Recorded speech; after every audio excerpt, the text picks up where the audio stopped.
Mootummaan yeroo dhiyoo as oomisha qonnaa irratti xiyyeeffannoo kennuudhaan hojiilee jajjabeessoo hedduu hojjechuu irratti kan inni argamu. Keessumaa immoo akka biyyaatti wabii nyaataa mirkaneessuudhaan oomisha qamadii ammoo gara biyya alaatti erguudhaaf hojiileen eegalaman hedduutu jiru. Egaan yeroo ammaa ammoo kan argamnu godina Arsii Lixaa aanaa Gadab Hasaasa ganda Dabaraa Buburaa jedhamu keessatti. Egaan qonnaan bultooti naannoo kanaas kilaasteraan walitti gurmaa'uudhaan oomisha qamadii lafa hektaaraa 185 ta'u irratti oomishaniiti kan isaan argamani. Jilli Pirezidaant Shimallis Abdiisaan durfamu godina Arsii Lixaa fi Arsiitti qamadii kilaasteraan oomishaman daawwachuu fi sassaabbiis eegalchiisaniiru. Godina Arsii Lixaa aanaa Gadab Hasaasaatti qamadii qonna gannaa lafa hektaara 185 irra faca'ee ture sassaabuun eegalameera. Saganticha irratti kan argaman Pirezidaant Shimallis Abdiisaan Oromiyaan qonnaaf xiyyeeffannoo kennuun hojjechaa jiraachuu kaasanii karaa makaanaayizeeshinii fayyadamuun keenya ammoo bu'aan akka argamu taasiseera jedhan. Bara kana akka amma deemaa jirutti deemnee miliyoona 2.6 milkeessine akka waliigalaatti bonaaf gannaan miliyoona 5 irra gahuudhaaf deemaa jira jechaadha. Isa kanaan immoo oo xiqqaate kumtaala miliyoona 180 qamadii qofarraa eegna jechaadha. Kun jijjiirama guddaadha. Isa kana immoo bu'aa olaanaatti ceesaa kan jiru makaanaayizeeshiniidha. Jilichi godina Arsii aanaalee Digaluuf Xiijoo akkasumas aanaalee Muufii Bilbilootti daawwannaa qamadii kilaasteraan oomishamaa jiran daawwataniiru. Daawwannicha irratti haasaa kan taasisan hoogganaan biiroo qonnaa Oromiyaa obbo Geetuu Gammachuu akka naannoo Oromiyaatti lafa midhaaniin uwwifaman keessaa oomishi lafa hektaara miliyoona 9.6 kilaasteraan kan misoome ta'uu dubbataniiru. Naannoon keenya qonna gannaatinis bonaanis potenshaala nuti qabnu potenshaala baay'ee guddaadha.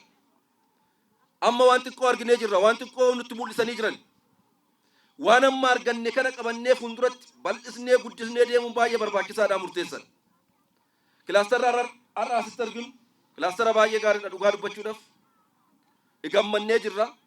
Kuni qofti gahaa miti. Bara baraan kilaasteraan misoomsuun keenya dabalee jira. Bara barana lafa hektaara miliyoona 6.9 ta'u kilaasteraan oomishuu dandeenyee jirra.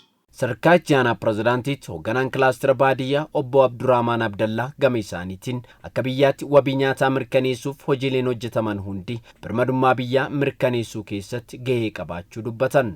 Birmadummaan biyyaa kan mirkanaa'u qabsoo siyaasaa yookiin qabsoo hidhannoo qofaanii miti. Qabsoon diinagdee irratti taasifamus injifannoon naannoo kanatti galmaa'u birmadummaa biyyaa kabachiisuudhaaf gahee olaanaa qaba.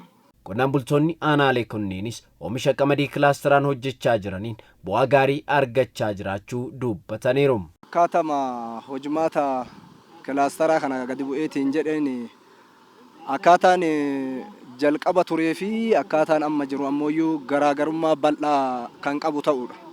Sababni isaa ammoo kilaasterri kuni qonnaan bulaa laafaa fi jabaallee iddoo tokkochi ka hirmaachisu waan ta'eef sababa saniif ka qara laafina qabullee cimina qonnaan bulaa cimaa irraa fudhatee gara hojiitti seenee kan hojjetu waan ta'eef kanaaf orgaa kilaasterri kun dhufeetiin jedhee midhaan akkana jiru kanaa fi oomisha akkana jiru kana galanni guddaan ka rabbiiti hojjannee ka ijaan arginee ka waliin itti geenne amma qaamni biyya bulchu hundi isaa asirratti dhufee argaatiin jiru kan ta'e ta'uu dubbachuun barbaada.